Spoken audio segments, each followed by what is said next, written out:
Yeah, scoot in a little here, and I'm gonna try to be on this one. Last time I was a director, so I want to go and be with you guys over there. So, oh, you nasty motherfucker. Anyway, guys, welcome back to the Richie T podcast, and I'm here with the band Victera out of Abilene, Texas, with my old friend Justin and Paul. new. Paul. Paul? Oh, you go by Paul. All right. No. I'm Justin. He's Paul. I know, but I haven't gotten to that part yet. Oh, shit. Sorry. Don't rush me, man. I drink a lot of Red Bulls, bro. Oh, shit.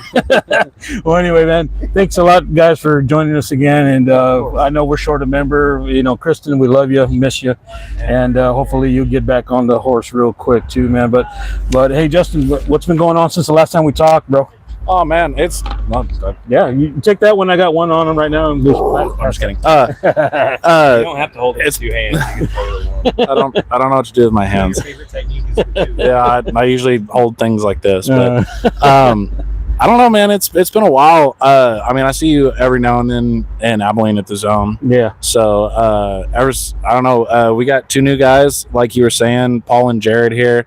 They've been a godsend, man. They've taken these songs and played them like they're their own.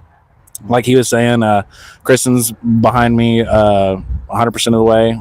Me and her have been getting these guys up to speed, and they've been killing it. Every show that we've played, whether it's 1 or 100 people, they've been killing it, and we're very grateful for that. That's awesome, man. And let's introduce the new guys here. What do you do in the band Victera? I am the drummer. Name's Paul Kidd. Yeah, that was probably our 5th show. Yeah. I think it was. Yeah, that was our 5th show. 1, 2, 3, 4th or 5th. Yeah. So just getting up to speed on everything else, and then be writing some new songs soon. I've watched, and I've played with Victera a couple times in other bands. I liked y'all's songs and set and energy and everything else. So yeah, y'all asked me to jump on, so here I am. Jumped. Jumping. I'm Jared Long. I hopped in on this band. I was asked to join in with them, and I've always liked their music, and I really wanted to do it. It was kind of some heavy shoes to fill. Ryan was a great guitarist, and even Paul's got heavy shoes to fill. Michael's a phenomenal drummer. So it was definitely just something that was just kind of meant to be, because we always been kind of in the scene, and it was just something that just kind of happened, and we're all very fortunate about it for sure. And I'm just trying to get in here and just do my best for this, with and for this band, because they're great. They're great for it. That's awesome, man. That's awesome. No, hold on to that. I got one over here on my collar over here. Justin, I was going to ask, man. I know this has been kind of like, I don't know, maybe a difficult thing, but I don't know. How did you feel with the new members coming in and the old guys going out? And how did you feel about all of it? Oh, I'll be completely honest with you, man. As a musician, going.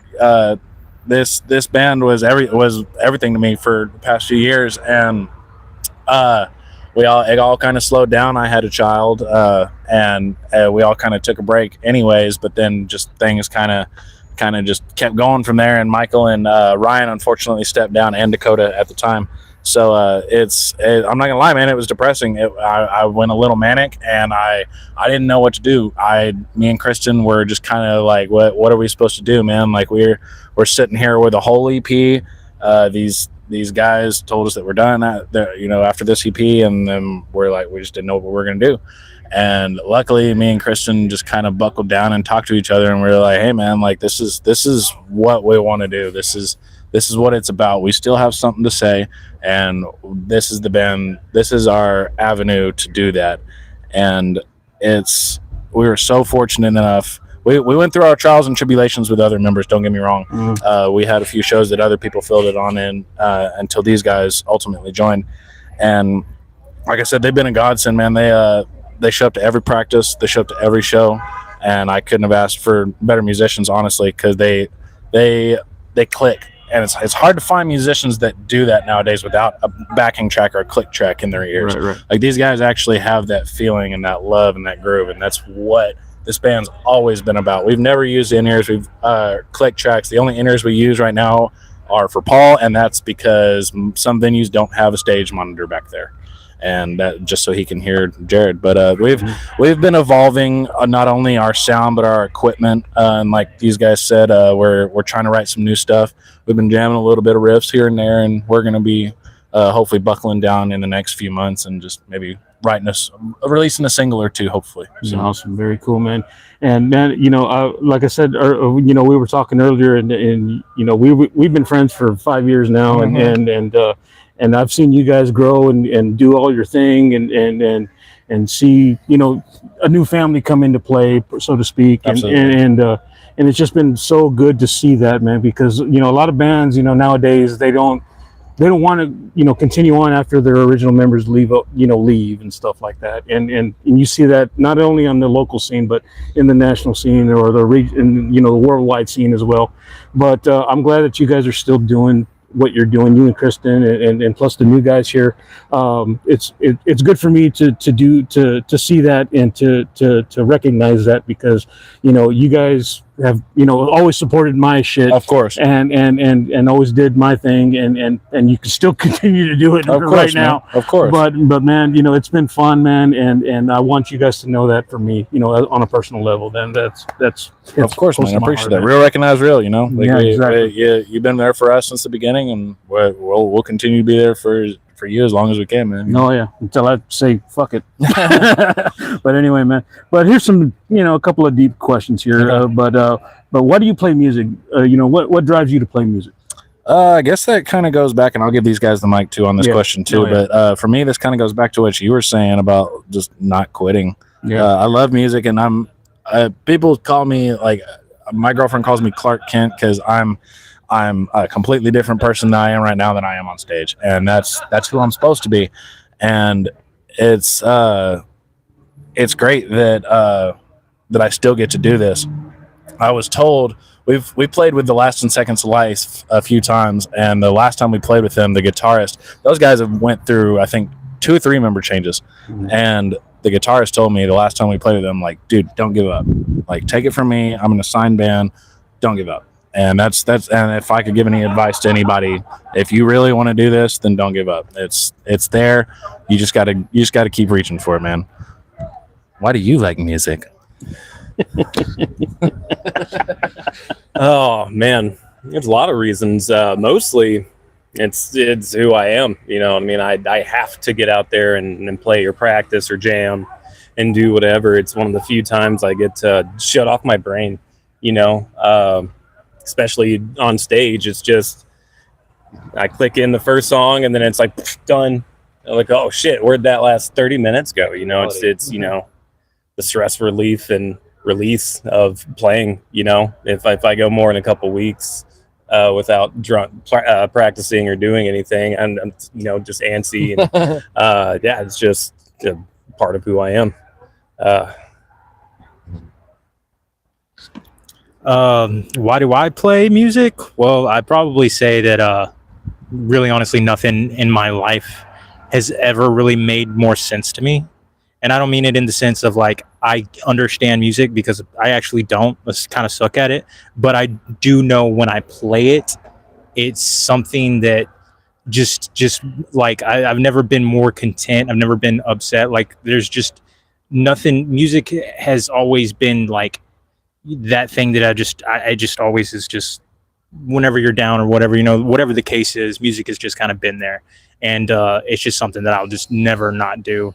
And at the end of the day, if we're like talking about like trying to go be in a band and make it, I've pretty much came to the conclusion with myself. I think if I didn't make it, let's say, it would bother me more to not try than if I didn't do it, like I could, if at the end I could be like, what, I tried it. It was hard. It's harder than I thought, but at least I tried it and I got to do a little bit of it. So, and like I said, it just makes sense to me. I'll never not play music. It's just one of the best things. It's universe's gift. We're all music, man. Like I love it. That's awesome, man. That's pretty cool insight there, because I've always wondered, what clicks in the brain of a musician, because I I tried myself and it didn't go very far. And it's maybe because I lost passion of it or something like that. I don't know.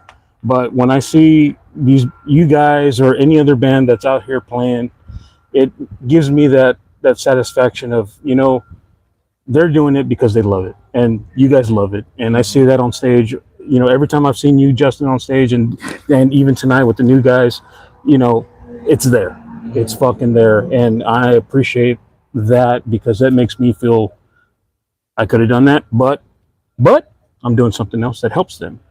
Absolutely. And Still involved. And then I'm still involved. Mhm. So, it's a very beautiful thing to see, man. And Absolutely.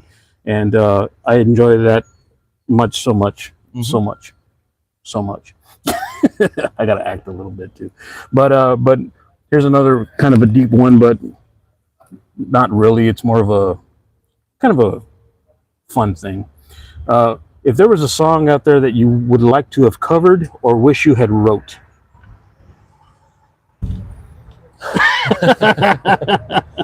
Well, like Paul. No, you go ahead. I did that 'cause I gotta think, bro. Yeah. Man. I don't know. There's in today's world, man, originality is hard to come by. So it's kind of hard for me to sit there and be like, oh, I wish I wrote that song. No, I come across riffs. Like there's been a lot of Wage War. Cody from Wage War, his riffs have been fucking phenomenal lately. And I some of those I'm like, damn, I wish I'd have written that. But as far as like that goes, I'm glad that we have our own songs and that we write all our originals. But at the same time, covers are always fun, man. Like we would love to do a cover if it seemed like it was a good option at the time. Like we all like System of a Down and Name of God and Burn the Priest and Primus and stuff like that. I mean, we wouldn't be opposed to probably throwing something in a set somewhere if it's fun enough. Killing in the Name of would be pretty. Killing in the Name of would be dope too. Yeah. Get this video to 100,000 likes and we'll do that one. Yeah. Let's do it. Yeah. You heard man. it here. There's so many sides to it, you know what I mean? 'Cause I've been in every different kind of band that, from punk to blues to doing, heavy metal to hardcore. And so it's kind of hard to say, which one would stick on you. But I mean, like on a heavier side, probably something like All That Remains, something like 2 Weeks. I mean, that entire album's fucking killer. So any one of those would be awesome. That's like my chill out, listen to music, half inspiration. Another half inspiration on the softer side would be like Tool Parabola. It's definitely on the more chill, inner vibes. Man, so many, but yeah, those are two of the big ones. Shit, there's some Mastodon. I mean, I got Mastodon, Tool tattoos, Led Zeppelin tattoo. All my shit's bands. The Sparrow by Mastodon would be a good one of the lighter ones. There's so many. Curl of the Burl. We covered we jammed Curl of the Burl in my last band a couple bands ago. With old Joshy. I mean, it's a good number of bands and songs. I mean, I know this is crazy, but here's my number, so call me maybe. That'd be one that I really pretty jealous I didn't write that. No, honestly, if I had to pick, like I'm a sucker for guitar, so I have a few favorite guitarists out there, like Luke Hoskin from Protest the Hero or Aaron Marshall from Intervals. Bro, anything that dude does, it's just on another freaking level, man. Like every fucking thing. I take a lot of inspiration from him. I don't nail it, but like, man, yeah, that dude's great. Any song by them, I think I would be very satisfied with. They have some technical skills that I'm just striving to reach still for, that I just want to incorporate because they just sound so cool. And I just, maybe some Between the Buried and Me also. They have some cool sounding shit. Awesome. Very cool, man. Very cool. And let's just, let's see here.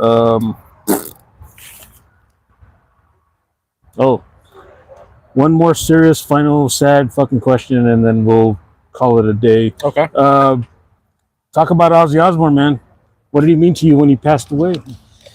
Man, it was kind of surreal for me, honestly, because I used to be a shit kicker when I was a little kid. I used to listen to country all the time when I was a little kid because of my grandparents and my mom and stuff. I mean, my mom listened to pop and like Kid Rock and UB40 and shit like that in the 90s.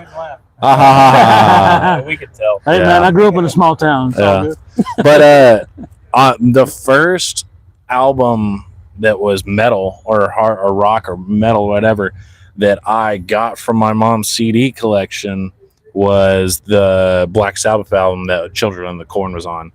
And Grave. that, yeah, Children of the Grave. Children of the Grave. That's what I Yeah. meant. Children of the Grave. I'm sorry. That's all right. I've had a few beers tonight. I remember. It had Children of the Grave on it. Yeah. And I just, that opening riff, I was like, this is awesome. Why doesn't country sound like this? This is awesome. So ever since then, I've been a pretty big Ozzy fan. I liked his solo stuff a little bit more than Black Sabbath, but I mean, Sabbath's always classic, man. Tony Iommi and shit. I'm a guitarist before I was a vocalist, and Tony Iommi is one of my favorites. Zach Wilde, of course. Randy Rhoads is legend, untouched. I think. I actually just got my my stepdaughter a Jackson hardtail Flying V. Nice. And I had showed her Randy Rhoads and stuff like that, and Ozzy old videos and stuff like that. But yeah, that's pretty much what he meant to me. I was really sad when I heard that he passed, but I'm really glad that he went out the way he did, man. Oh, yeah. I hope and pray I can fucking go out by playing all my songs in the throne and then Metal thing ever. yeah, and fucking kicking the bucket 2 weeks later. I mean, Yeah. that you can't get any more metal than that. Yep. Yeah. That was fairly. I mean, it affected me a lot, and that was because you grow up listening to it. That was like my, man, when I first started playing drums again, like 12, 14 years ago, probably longer than that. I haven't played drums in so long, so I'd go to the jam spot and throw on some vinyls, and it was Black Sabbath and Led Zeppelin, and always started with Led and ended with Black Sabbath, and that was like my sit down, relax, like, all right, dude, we're just gonna go do the thing. And then that was like clear your mind a little bit. And so I was like, it's like God died. Yeah, pretty much. That's everybody likes Black Sabbath, Ozzy, everything he's done. That was I was sad for like a month. I was like, oh. And it took me a couple months to be able to listen to all the tribute songs that everybody did. And then now I'm like, oh man, those are so good. But when you hear them and you're fucked up about it, you're just like, no, it's not the same. But no, I was super sad for a long time. But that's the way everything goes now. People go, and you can either be sad about it or just be happy that it happened the way it did and have your memories the way that they are, and just push through it. Absolutely. Oh yeah. I mean, again, I think it's just really awesome, just kind of the way he decided to do his end. It's obviously very, very sad, and it hurt on a level, but at the same time, it's also what's special about music is that your favorite pieces of Ozzy are never going to go away. They're always going to be here. You can always go and listen to him and what made him who he was. So the fact that he did that before he left to do that final show for everyone to just go see him one more time, you can't beat that, honestly, in my opinion. But yeah, definitely a sad day to months to years, man. It's going to be one that's going to stick with us forever. Yep. Well, all right, man. That was great insight, and Absolutely. I'm going to step out for this last question, and Justin knows it pretty well. Okay. This is the shout out portion of the show, and I want to say thank you guys again, man, for doing this with me. Justin, always a pleasure, man. Great meeting you guys, man. And this is Shout out Richie T. And this is a great thing going on. Kristen, we miss you.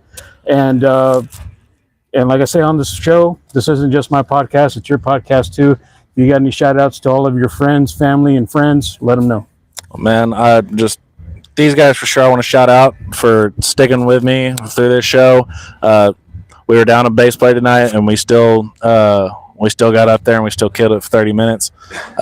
Shout out Studio 210, shout out San Antonio, shout out Scarface Promotions, and I'm blanking on the sound guys, but they were fucking awesome. Postmortem Productions. Yep. They were great. Worked with us spot on. It was awesome. Shout out to my girl Kate that's been with us every step of the way. She's inside running merch for us right now while we're doing this interview. She does all our media and she helps us with our ideas for merch and stuff like that. So definitely shout out to her. And then of course, shout out to everybody who still fucks with us and who still listens to our music and who still comes to our shows, man. Robert Knoll, I get a lot of compliments on. I got my drums are painted. A lot of people, tonight, 5 or 6 people, and like, oh man, those look awesome. Yeah, dude. He's got a website now. Robert Knoll painting my drums, making them look good. Everybody else that's supported me when I'm not there and dealt with my bullshit on the road. So now I'm driving, so it's a little less than usual. But I mean, I really don't have any shout outs. Just shout out to anyone who shows up and watches me and has ever followed me. I mean, that's means more than anything. Shout out to Justin. He killed it tonight. He had to freaking fill in, and he's been practicing bass the whole drive over here, for hours. He didn't even have a bass in the beginning of the morning. He was looking at me all sad. He was all like, dude, I don't know what I'm going to do. And then he found the bass, and then he's like, dude, I got to find a head. And then for an hour, he's in the back seat just calling everybody in San Antonio. And he finally figured it the fuck out. So shout out to you, bro. So shout out to homie in H-Hour for letting me as Yes. Huge shout out to that. That dude was awesome. Awesome. For real. Awesome, man. Well, hey, guys. Thanks Shout out to again. Richie. Thank you. Oh, appreciate you, man. Thank Shout out U-Haul. Yeah. And thank you guys again for joining me, dude. And thank you for all that you do. And we'll see you on the next one, man, for sure. And that's it for the Richie T podcast. Signing out. I gotta go check on my girlfriend before she leaves.